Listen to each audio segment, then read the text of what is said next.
Hello students, welcome to visual learn YouTube channel. जैसा कि हमने डिस्कस किया था कि हम एक marks booster question practice series start करने जा रहे हैं। ये जो marks booster question practice series है क्लास 10th और 12th वाले बच्चों के लिए है। इसमें बेसिकली हम क्या करेंगे, कुछ इंपॉर्टेंट टॉपिक्स और उनके क्वेश्चंस हम कराएंगे। तो आज marks booster question practice series का पहला दिन है और इस दिन यानी आज की वीडियो में हम कवर करेंगे चैप्टर 1। चैप्टर 1 कंप्लीट कवर नहीं होगा, ये करीब 2 से 3 वीडियो में जाके कवर होगा। तो आज जो वीडियो है, इस वीडियो में केवल 5 टॉपिक के बारे में हम डिस्कस करेंगे और उससे रिलेटेड हम क्वेश्चंस लगाएंगे। तो जो marks booster question practice series है, इसके फर्स्ट डे में फर्स्ट लेक्चर को स्टार्ट करते हैं। आइए। सो फर्स्ट, आज हम क्या कवर करने वाले हैं, इन टॉपिक्स को जानते हैं। तो आज जो टॉपिक्स हम कवर करने वाले, फर्स्ट टॉपिक वैद्युत आवेश और उनके प्रकार। दूसरा टॉपिक कूलाम का नियम, यानी कि कूलाम के नियम में जितनी भी आपकी चीजें हैं, जो जितनी भी डेरिवेशंस हैं, वो सब हम डिस्कस नहीं करेंगे। ये एक इंट्रोडक्टरी वीडियो है, या हम कह सकते हैं एक तरीके से क्रैश कोर्स वीडियो है। इस वीडियो में टॉपिक की एक स्मॉल डिटेल आपको दी जाएगी। अगर आपको इन टॉपिक्स में अगर कुछ समझ नहीं आता है, कोई क्वेरी रह जाती है, अगर आपको टॉपिक पे यानी किसी पर्टिकुलर टॉपिक की डेरिवेशन चाहिए, उसकी कंप्लीट डिटेल चाहिए, कॉन्सेप्चुअल लर्निंग चाहिए, तो आप क्या कर सकते हैं, हमें कमेंट कर सकते हैं, हम उसके लिए एक सेपरेट वीडियो बना देंगे। नेक्स्ट, इसमें जो टॉपिक कवर होने वाला है वो हमारा होने वाला है वैद्युत क्षेत्र। अब वैद्युत क्षेत्र में हम नॉर्मली डेफिनेशंस वगैरह ही डिस्कस करेंगे। नेक्स्ट नेक्स्ट क्या होने वाला है, हमारा नेक्स्ट होने वाला है वैद्युत बल रेखाएं।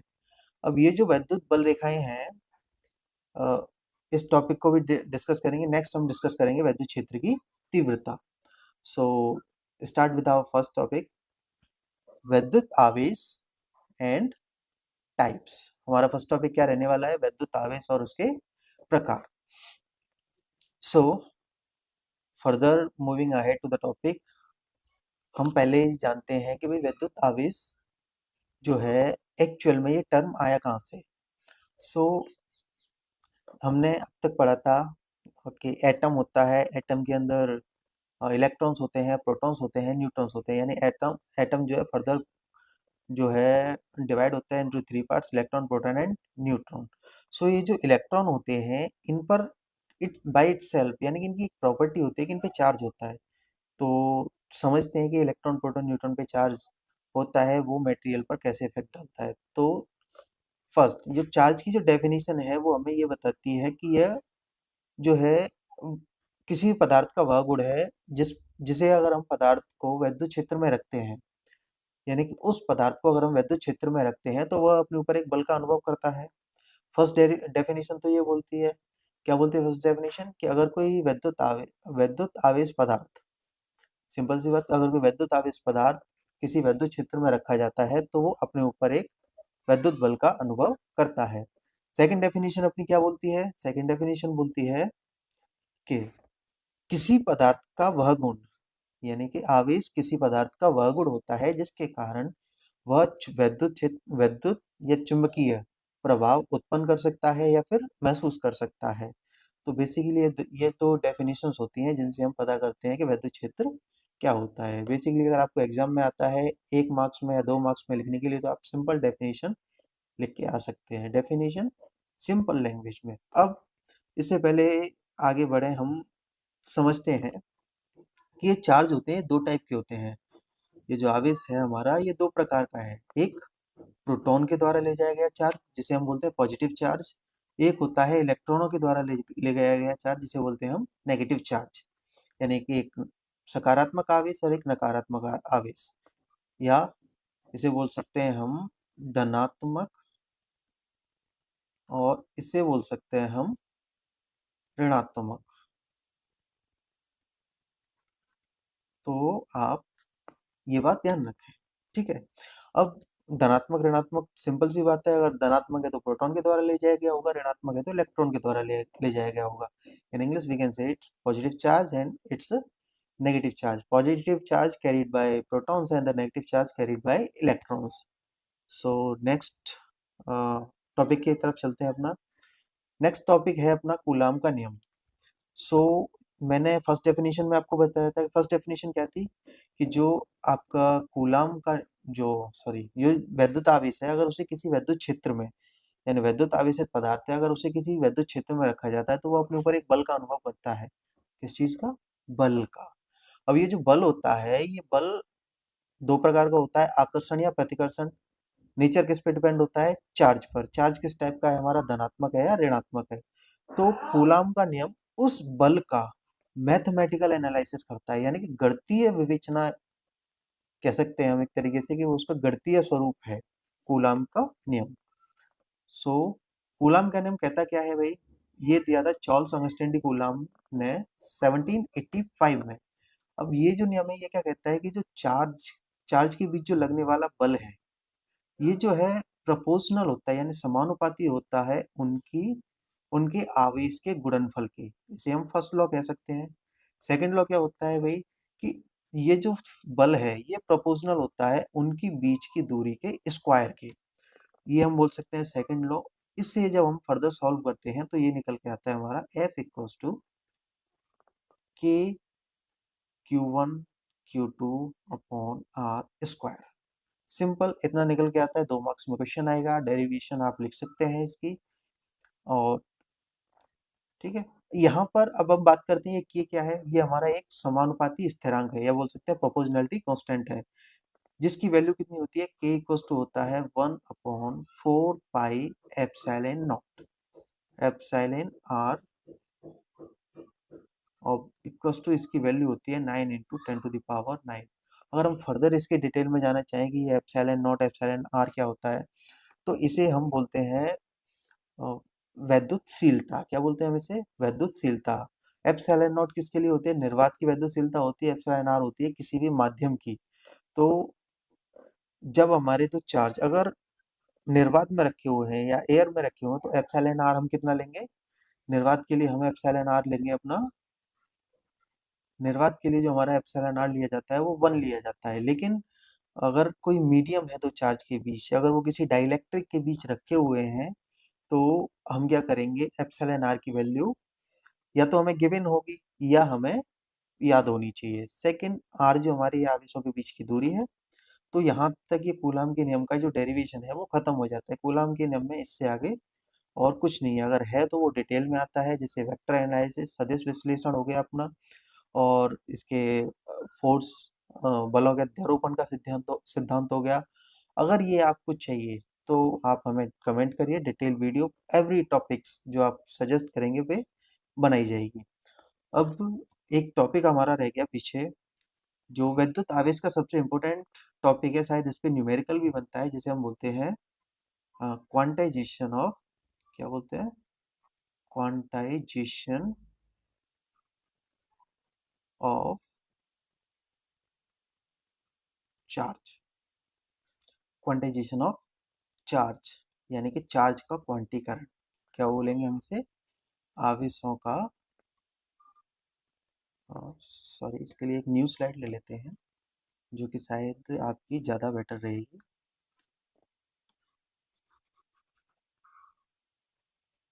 हम इसके लिए एक न्यू स्लाइड लेते हैं।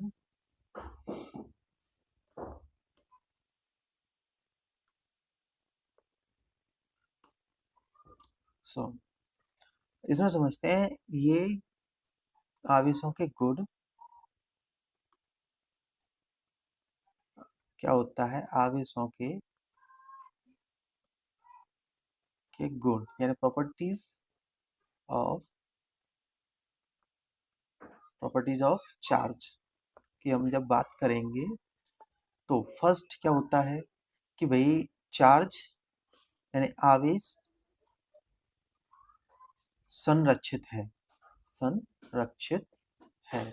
संरक्षित को हम समझ सकते हैं कंजर्वेटिव। कंजर्वेटिव। नेक्स्ट जब हम बात करते हैं कि जो आवेश जो होता है एडिटिव है, यानी कि योज्य है, तो चार्ज हमारा क्या होता है? एडिटिव। थर्ड हम बात करते हैं तो आवेश का क्वांटीकरण।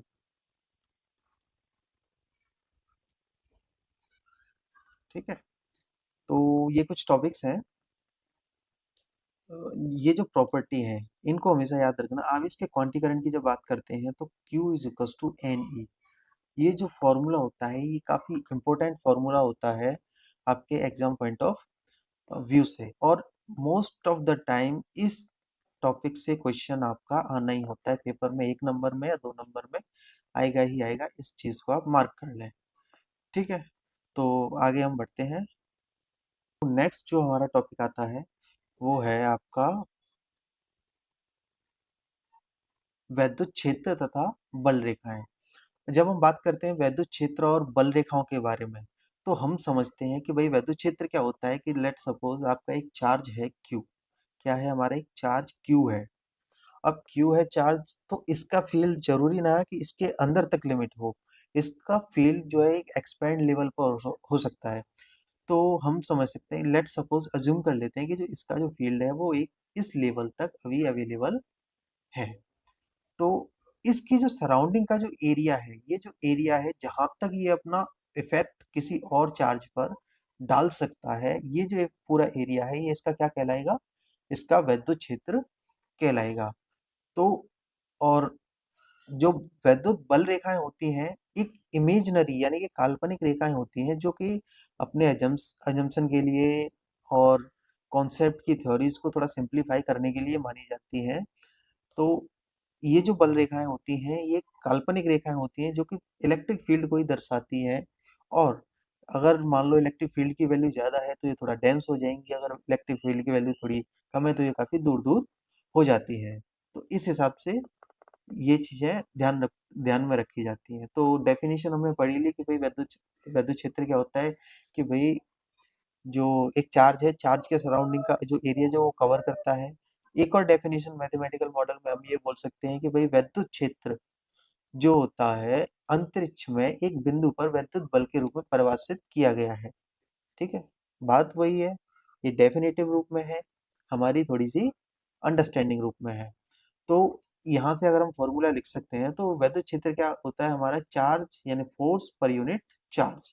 एंड चार्ज पर जो बल लगता है, इस चार्ज पर जो बल लग रहा है एक इलेक्ट्रिक फील्ड में, इलेक्ट्रिक फील्ड ऑलरेडी अवेलेबल है किसी और चार्ज का, अगर किसी चार्ज पर जो बल लग रहा है उसको मैथमेटिकल मॉडल में लेके आए तो हमारा इलेक्ट्रिक फील्ड को हम दर्शा सकते हैं। ठीक है, डायरेक्शन, इलेक्ट्रिक फील्ड की डायरेक्शन ये इंपॉर्टेंट टॉपिक है, क्योंकि इलेक्ट्रिक फील्ड जो है वो सदिश होता है, एक वेक्टर क्वांटिटी होती है, एक पर्टिकुलर डायरेक्शन में वो इंडिकेट करता है। ठीक है, तो हमेशा ध्यान रखना जब भी हम कभी न्यूमेरिकल एनालिसिस करेंगे तो उसमें इलेक्ट्रिक फील्ड के डायरेक्शन को इम्पोर्टेंस कंसीडर करेंगे। ठीक है, नेक्स्ट टॉपिक पर नेक्स्ट हम चलते हैं हमारे परिमाण, यानी कि इलेक्ट्रिक फील्ड का एक मैग्नीट्यूड होता है जो डिपेंड किस पे करता है, चार्ज पे। जैसा कि हमने भी पिछले टॉपिक में पढ़ा था, E equals to f upon q. तो यहाँ सीधा सीधी बात है कि ये जो चार्ज है ये क्या कर रहा है, अफेक्ट कर रहा है। भाई चार्ज का अगर मैग्नीट्यूड ज्यादा होगा या कम होगा तो उसी हिसाब से इलेक्ट्रिक फील्ड भी कम या ज्यादा होगा। सो मैग्नीट्यूड होता है और बल रेखाएं। तो विद्युत क्षेत्र की हमने 4 पॉइंट पढ़े, उसकी डेफिनेशन, उसका परिमाण, उसका दिशा और उसकी बल रेखाएं। बल रेखाओं के बारे में एक इम्पोर्टेंट पॉइंट ये है कि पॉजिटिव से निकलती हैं नेगेटिव की ओर जाती हैं। क्या होता है फर्स्ट पॉइंट, भाई पॉजिटिव से निकलेंगी और नेगेटिव की तरफ अपनी जाएंगी। सेकंड क्या होता है कि भाई नेवर इंटरसेक्ट, इंपॉर्टेंट है, याद रखना, नेवर इंटरसेक्ट। ये जो बल रेखा है एक दूसरे को, बल रेखाएं एक दूसरे को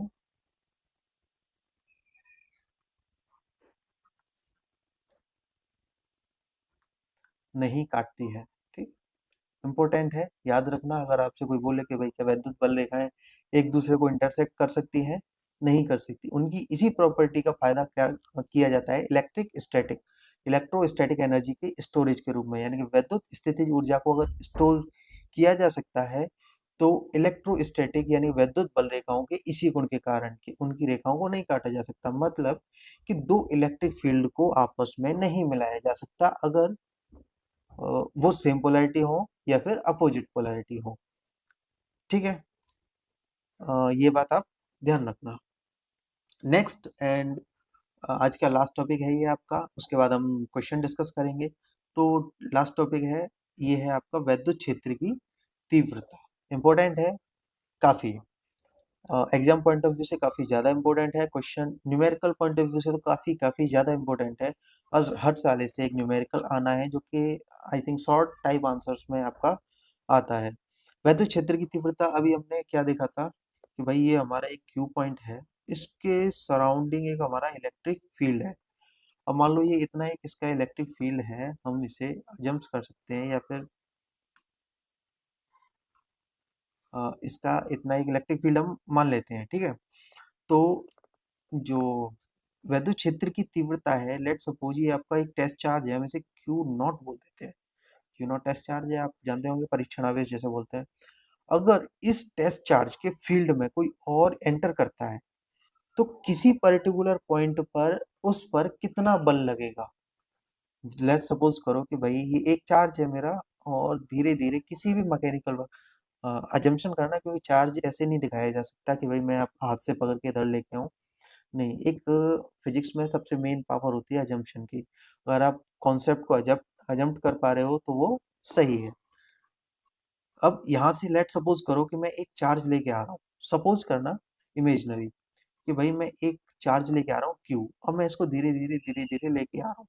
अभी मान लो यहाँ तक इसका फील्ड नहीं है, तो यहाँ तक इस पर कोई बल नहीं रहेगा, ये अपना एक फ्रीली है एकदम एडवांस, कोई टेंशन नहीं है इसको। लेकिन जैसे जैसे मैं इसको इसके फील्ड में एंटर कराता हूँ, अब इस पर एक बल लगने लगेगा। अब बल कैसे लगेगा कि भाई यहाँ पर बल कुछ लगेगा, ये और आगे आएगा, यहाँ पर बल कुछ लगेगा, और आगे आएगा, यहाँ पर बल कुछ लगेगा। हर एक पॉइंट पर बल है वो अलग अलग लगता जाएगा। तो हर एक पॉइंट पर, यानी कि इस पॉइंट पर वैद्युत क्षेत्र की तीव्रता अलग होगी, इस पॉइंट पर वैद्युत क्षेत्र की तीव्रता अलग होगी, इस पॉइंट पर वैद्युत क्षेत्र की तीव्रता अलग होगी। इसी पॉइंट को हम बोलते हैं वैद्युत क्षेत्र की तीव्रता। यानी किस पॉइंट पर वैद्युत क्षेत्र के कारण, यानी किसी चार्ज के वैद्युत क्षेत्र के कारण दूसरे चार्ज पर बल कितना लग रहा है, वैद्युत क्षेत्र की तीव्रता कहलाता है। और ये जो है, हम इसे डिनोट करते हैं ई से। इसका जो यूनिट होती है, या तो हम इसे बोल सकते हैं न्यूटन पर कूलम, या हम इसे बोल सकते हैं वोल्ट पर मीटर। इसे दो पॉइंट में नोटिस किया जा सकता है, या तो हम इसे न्यूटन पर कूलम बोल सकते हैं, या हम इसे बोल सकते हैं वोल्ट पर मीटर। अभी वैद्युत क्षेत्र की तीव्रता समझ में आई। इस बेसिस पे कुछ क्वेश्चंस डेराइव होते हैं, उससे पहले इसे इस फॉर्मूले को थोड़ा सा नेक्स्ट लेवल पे एक्सपेंड करते हैं। अभी हमने देखा यहाँ पर E बराबर एफ अपॉन क्यू नॉट। अगर E मैं एफ की वैल्यू रख देता हूँ 1/4 pi epsilon naught and Q1 Q2 upon r square divide by q. अगर मैं एक पॉइंट और बोल दूं यहाँ पे कि Q1 बराबर Q2 बराबर आपका Q है, क्या है, Q1 बराबर Q2 बराबर Q है, तो ये वैल्यू कितनी आ जाएगी, E बराबर K, इसे हम बोल सकते हैं Q बाय आर स्क्वायर। तो इस फॉर्मूले का काफी इंपॉर्टेंट रोल होने वाला है। ये इंपॉर्टेंट फॉर्मूला है आपका।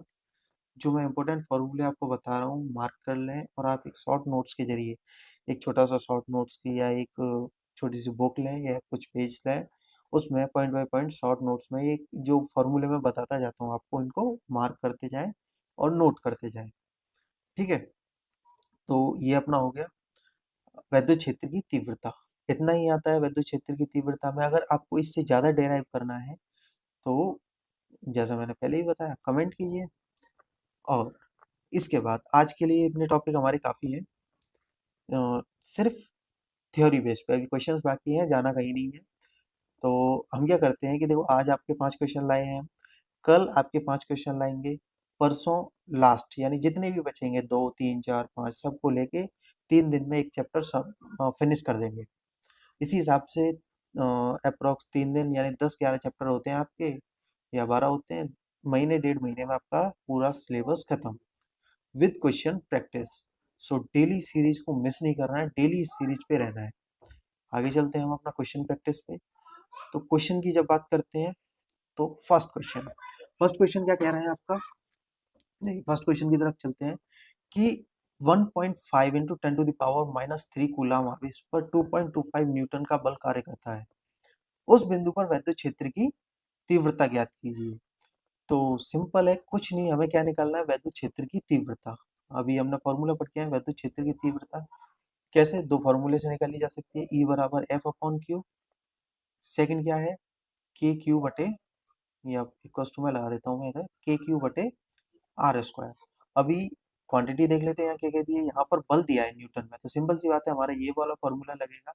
तो E is equal to f कितना दे रखा है हमारा 2.25 न्यूटन, एंड चार्ज कितना दे रखा है हमको 1.5 इंटू 10⁻³ कूलाम।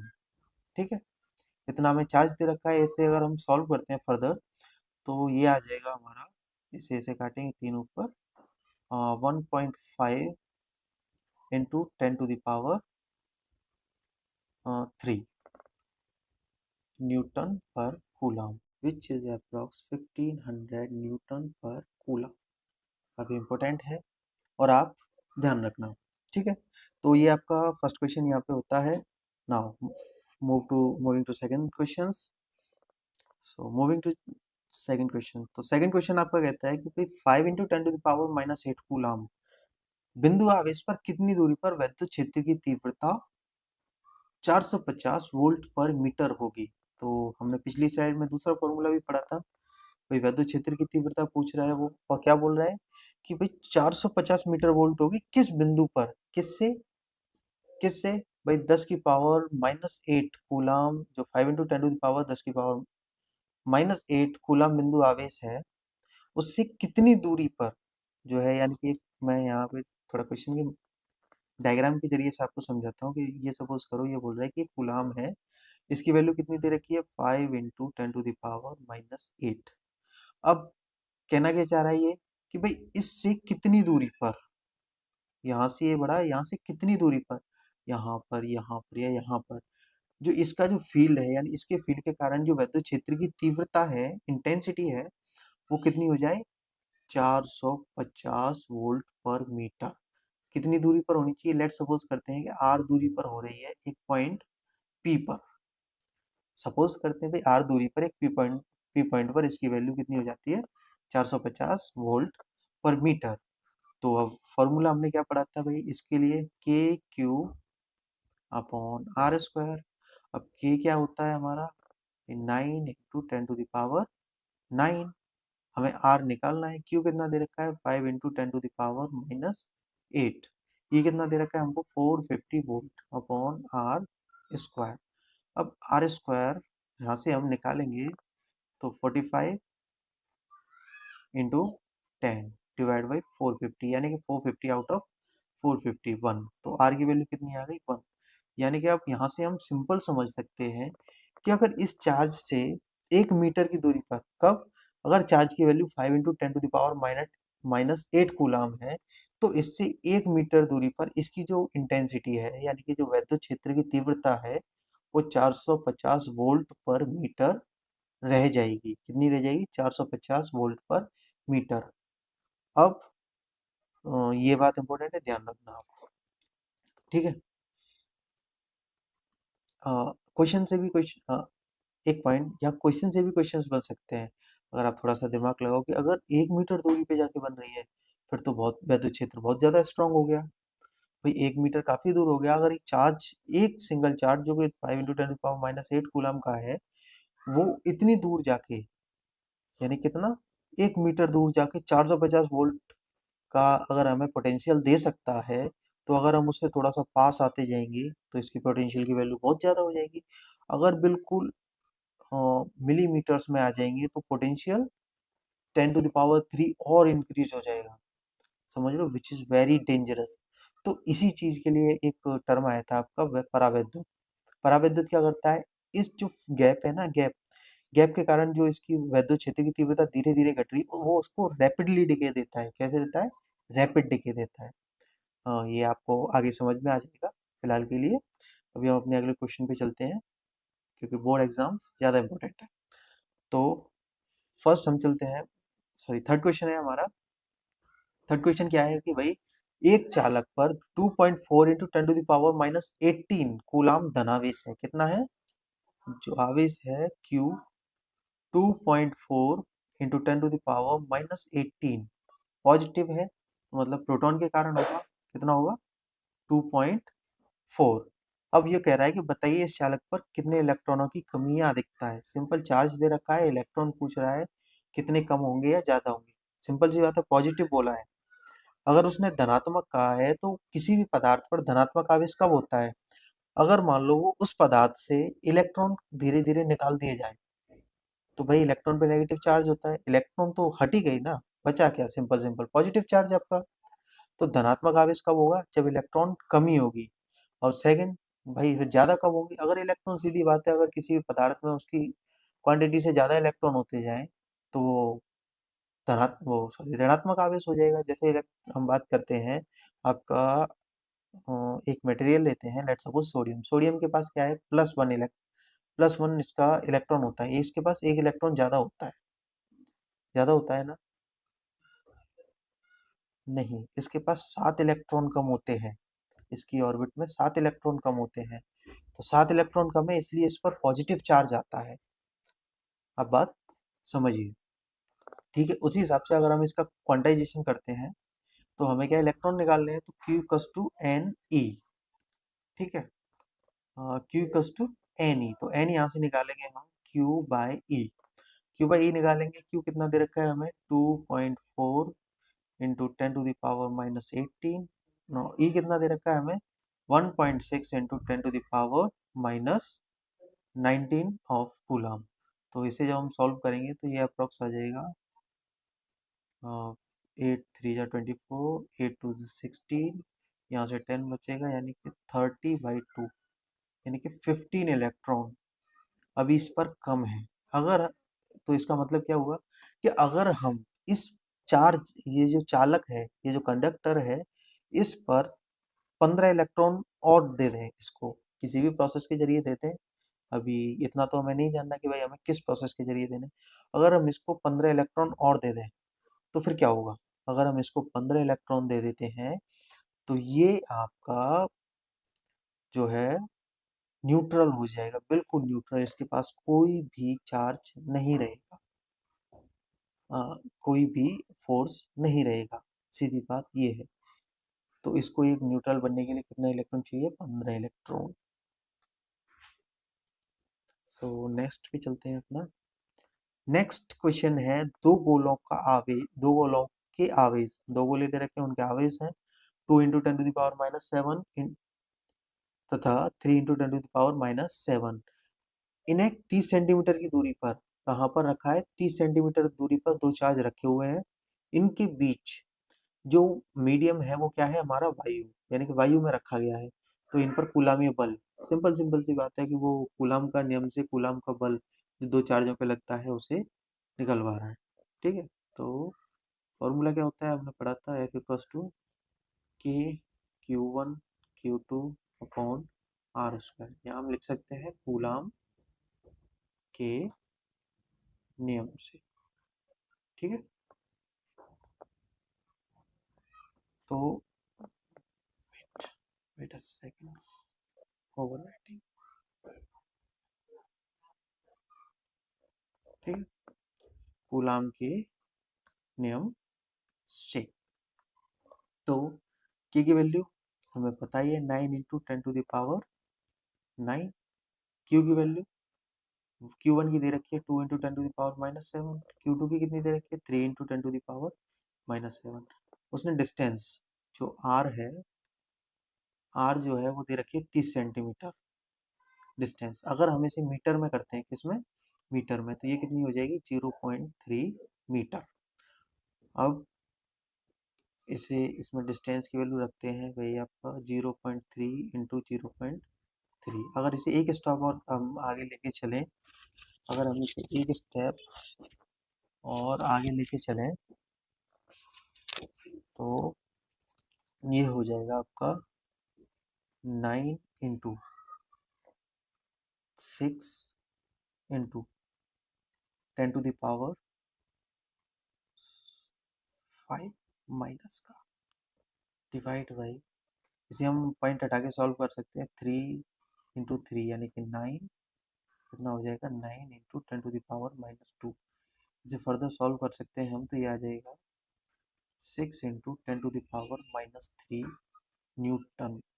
तो इन दोनों चार्ज के कारण ये जो 2 × 10⁻⁷ का पहला कूलम का चार्ज और 3 × 10⁻⁷ कूलम का दूसरा जो चार्ज है, अगर ये एक दूसरे से 30 सेंटीमीटर की दूरी पर वायु में रखे जाते हैं, सपोज करो 30 सेंटीमीटर कितना हो गया आपका, अप्रोक्स यहाँ से लगा सकते हैं इतना, इतनी डिस्टेंस, एक चार्ज आपका यहाँ रखा है, दूसरा चार्ज आपका यहाँ रखा है, अगर ये दोनों एक दूसरे पर है तो ये जो है एक रिपल्सन फोर्स लगाएंगे, क्योंकि दोनों पॉजिटिव है, एक दूसरे को ऐसे धकेलना चाहेंगे, कैसे, बाहर की ओर धकेलेंगे।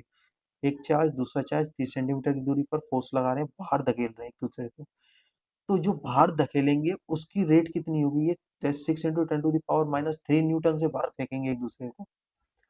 ठीक है, क्लियर। तो यहाँ से ये फोर्थ क्वेश्चन खत्म हो जाता है आपका। नेक्स्ट चलते हैं हम आपका क्वेश्चन नंबर 5 पर। अब ये क्या कह रहा है, एक चालक पर 1 कूलम का ऋणावेश है, सिंपल ऋणावेश है तो इलेक्ट्रॉन के कारण होगा। इस पर सामान्य अवस्था से कितने इलेक्ट्रॉन अधिक है। देखो क्वेश्चन में भी पॉइंट है, पिछले वाला क्वेश्चन क्या था, तो पिछले वाला क्वेश्चन आपका बोल रहा था, ये देखो, वेट वेट वेट, कमी है, उसने क्या बोला, धनात्मक आवेश है, कमी है। ठीक है, अब इस क्वेश्चन में क्या बोल रहा है वो, कि इस पर इलेक्ट्रॉन कितने अधिक हैं, क्योंकि ऑलरेडी उसने बोल दिया कि ये ऋणावेश है। ठीक है, तो यहाँ से हम सॉल्यूशन निकालते हैं इसका, Q=Ne, क्वांटाइजेशन वाला फॉर्मूला है। तो फॉर्मूला कैसे लगेगा भाई, उसने पूछा कितने इलेक्ट्रॉन की कमी है, तो एन, सॉरी एफिशिएंसी वाला हो गया आपका। इसे इरेज करते हैं। ठीक है, तो यहाँ से एन निकालेंगे हम, एन आ जाएगा Q/E। क्यू कितना दे रखा है, एक, इलेक्ट्रॉन पर चार्ज कितना होता है 1.6 × 10⁻⁻19। तो यहाँ से इलेक्ट्रॉन निकल के आएंगे आपके 0.625 × 10⁻⁻19, सॉरी +19। तो इसे हम बोल सकते हैं 6.25 × 10⁻18। आप इमेजिन कर सकते हो इस नंबर को, कि भाई एक इलेक्ट्रॉन जो होता है उसमें 6.25 × 10⁻18, पावर 18 का मतलब समझ रहे हो कितनी वैल्यू हुई। इतने इलेक्ट्रॉन होते हैं सिर्फ एक कूलम के चार्ज को बनाने के लिए। इसीलिए नॉर्मली आपने एग्जांपल की बात करें, आपने कंडेंसर देखा होगा, कैपेसिटर, तो कैपेसिटर होता है या आपके पंखे का कंडेंसर होता है, वो कितने का होता है, 3 या 2.5 या 2.25 माइक्रोफेरेड का होता है। तो माइक्रोफेरेड यानी 10⁻⁻6 सपोज कर रहे हो, यानी एक कूलम से काफी, यानी माइक्रो टाइम्स में जाता है एक कूलम के माइक्रोन में, इतना कम चार्ज होता है जो कि कितना इलेक्ट्रिक फील्ड आपको दे सकता है। ठीक है, ये बात आप ध्यान रखना। सो नेक्स्ट क्वेश्चन की तरफ चलते हैं। नेक्स्ट क्वेश्चन क्या कह रहा है, कि भाई वायु में रखे दो गोले, दो गोलों पर आवेश कितना है 0.4 micro coulomb and -0.8 micro coulomb, और उनके बीच बल जो है वो 0.2 न्यूटन का बल कार्य कर रहा है। तो क्या पूछ रहा है, सिंपल दोनों गोलों के बीच की दूरी, सिंपल कूलम के नियम से हो जाएगा। सेकंड क्वेश्चन क्या बोल रहा है इसमें, द्वितीय गोले पर प्रथम गोले के कारण लगने वाला बल ज्ञात कीजिए। ठीक है, यानी सेकंड पर जो फर्स्ट के कारण जो बल लग रहा है। तो शुरू करते हैं। एक ही जब बात करते हैं कि भाई इसमें फॉर्मूला कूलम की नाम का हमने पढ़ाई है, F=K Q1 Q2/R²। तो यहाँ से R² हमें लेना है, जो आ जाएगा K Q1 Q2/F। के की वैल्यू देखें यहाँ से 9 × 10⁻⁹। फर्स्ट चार्ज कितना है 0.4 माइक्रो कूलम 10⁻⁻6। सेकंड चार्ज कितना है 0.8, यानी एक बात ध्यान रखना, माइनस दे रखा है, एक चार्ज पॉजिटिव एक नेगेटिव, दोनों के बीच कैसा फोर्स लगेगा, अट्रैक्शन वाला। ठीक है, आकर्षण बल लगेगा 0.4, ये 0.8 × 10⁻⁻6 डिवाइड बाई फोर्स कितना है आपका 0.2 न्यूटन का, कितने का है 0.2 न्यूटन का। तो इससे ये गया 2 टाइम्स।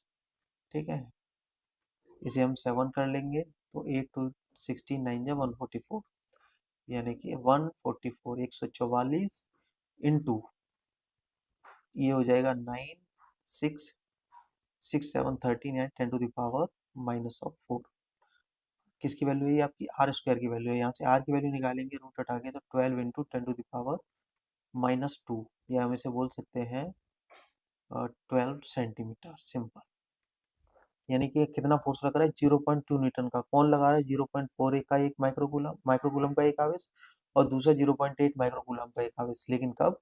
जब ये एक दूसरे से 12 सेंटीमीटर दूर है, तब ये बल लगा रहे हैं 0.2 का। ठीक है, ओके देन ये क्वेश्चन खत्म। सेकंड क्वेश्चन इसका, ये आपका ए पार्ट है। ठीक है, ए पार्ट है। इसका बी पार्ट क्या कहता है आपका? बी पार्ट कहता है इसका कि जो द्वितीय गोले पर बल लग रहा है, जो प्रथम गोले के कारण, यानी सेकंड चार्ज पर जो फर्स्ट चार्ज के कारण जो बल लग रहा है, सेम जो है वो लगेगा फर्स्ट के कारण सेकंड पर। सेकंड पर जो फर्स्ट के कारण लग रहा है, वही जो है फर्स्ट पर सेकंड के कारण लगेगा। ऐसा कोई नहीं है कि इसके कारण उस पर अलग लगेगा, क्योंकि एक सेम मीडियम में है, सेम एयर में है। ठीक है, क्लियर। तो ये क्लियर हो गया होगा क्वेश्चन नंबर 6। नेक्स्ट क्वेश्चन पे चलते हैं, विच इज क्वेश्चन नंबर 7। अब देखो ये क्या कह रहा है कि भाई N14, एक्चुअल में ये है आपका 7N14, यानी 7N14 नाइट्रोजन परमाणु। अब ये क्या कह रहा है कि भाई नाइट्रोजन के परमाणु पर जो है आपका कुल कितना आवेश होता है? तो 7N14 बात की जाए, ये है आपका नाइट्रोजन का एक परमाणु। ठीक है, अब ये कह रहा है कि इस एक परमाणु पर आपका टोटल चार्ज जो है वो कितना है?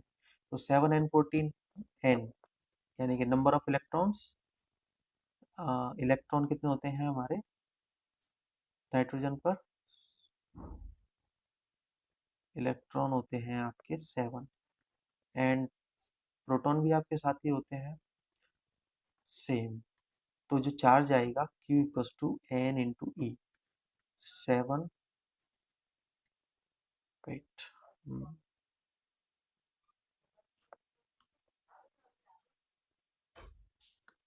जो चार्ज जो आएगा वो आएगा आपका 7 टाइम्स ऑफ ई, यानी 1.6 into 10 to the power -19 coulomb.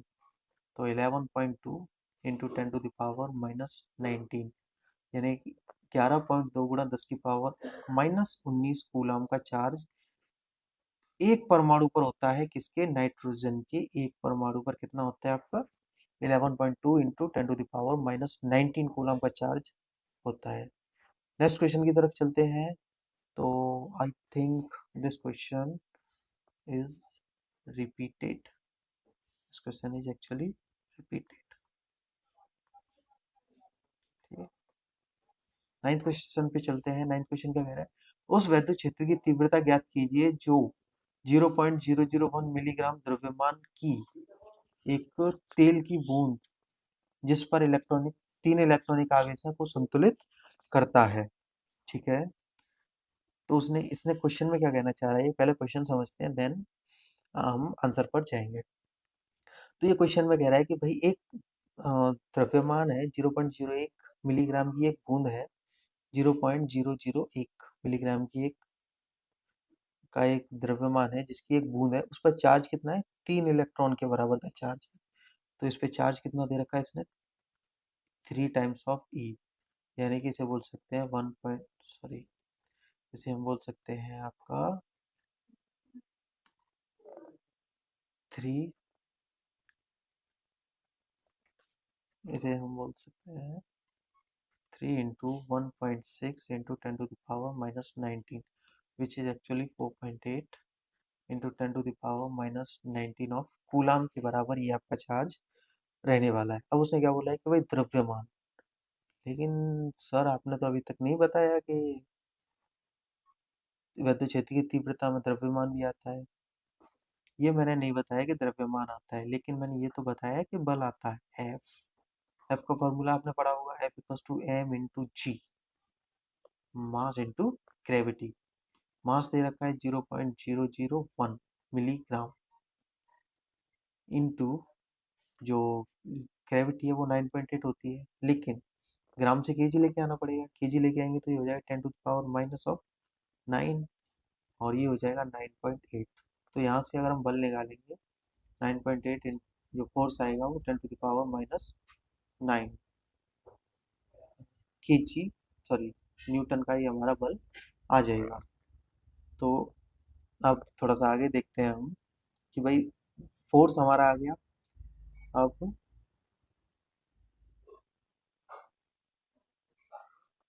Force हमारा आ गया, हमें चाहिए क्या, E equals to F/Q। F कितना आ जाएगा हमारा भाई 9.8, सॉरी E कितना आ जाएगा 9.8, F की वैल्यू रखेंगे हम 9.8 × 10⁻⁹ न्यूटन डिवाइड बाई Q कितना है हमारा 4.8 इंटू 10⁻⁻19 कूलाम। तो यहाँ से ये आ जाएगा हमारा 2.04 इंटू 10⁻⁻10 न्यूटन पर कूलाम। यूनिट हमेशा याद रखनी है, इस टाइप से लगानी है। ठीक है, नेक्स्ट क्वेश्चन पे चलते हैं। नेक्स्ट क्वेश्चन क्या कहता है, अब ये देखो थोड़ा सा डेरिवेशन बेस्ड क्वेश्चन है जो कि लास्ट ईयर ही आया है आपका। तो ये क्वेश्चन क्या कह रहा है कि भाई आवेशों के मध्य लगने वाले विद्युत बल की सहायता से विद्युतशीलता का विमीय समीकरण ज्ञात कीजिए। डायमेंशन फॉर्मूलाज एक आप टेबल बनाइए, टेबल में सभी फॉर्मूले लिखिए और उसके बगल में उसके डायमेंशन फॉर्मूलाज लिखिए। डायमेंशन फॉर्मूला आते हैं 1 या 2 मार्क्स में आते हैं। अगर हम ये सोच के जाएंगे कि कर देंगे तो शायद हमारा टाइम वेस्ट हो, हाँ लेकिन टाइम वेस्ट हो लेकिन शायद हम करते हैं। तो उससे पहले ही अगर हम पहले ही प्रिपेयर होके जाएं और अपना टाइम भी बचा सकते हैं, तो prevention is better than cure. ठीक है, अब ध्यान रखना। तो लास्ट क्वेश्चन चलते हैं भाई, एप्सिलॉन नॉट। अभी हमने एप्सिलॉन नॉट कहाँ देखा था, एप्सिलॉन नॉट हमने देखा था कूलाम के नियम के द्वारा जो बल वाले फॉर्मूले की व्युत्पत्ति हुई थी। तो यहाँ से F इक्वल्स टू K यानी कि 1/4 pi epsilon not Q1 Q2 upon R square, ये फॉर्मूला हमारा आया था। अब यहाँ से हम एप्सिलॉन निकाल सकते हैं। तो एप्सिलॉन बराबर एप्सिलॉन बराबर आएगा, वेट अ सेकेंड, एप्सिलॉन यहाँ से कितना आ जाएगा 1/4 पाई, ये आपका हो गया कांस्टेंट, जो Q1 है Q2 है बटे R स्क्वायर इंटू F। अब इनकी विमा लिखते हैं हम। तो इसकी विमा आएगी आपकी 80, चार्ज की विमा 80 होती है, सेकंड की भी 80 आ जाएगी फिर तो।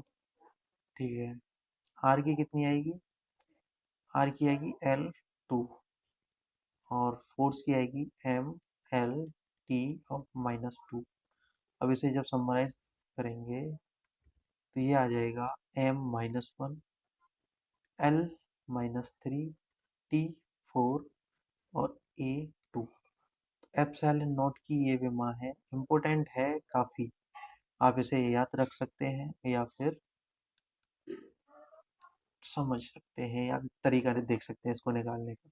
ठीक है, तो आज के 10 क्वेश्चन कंप्लीट होते हैं और सेम हम कल लाएंगे अपने कुछ टॉपिक्स के साथ, लाइक वैद्युत द्विध्रुव हो गया, आपका वैद्युत फ्लक्स हो गया। एग्जैक्टली 5 टॉपिक लाएंगे और उस 5 टॉपिक पे बेस्ड आपके 10 क्वेश्चन होंगे।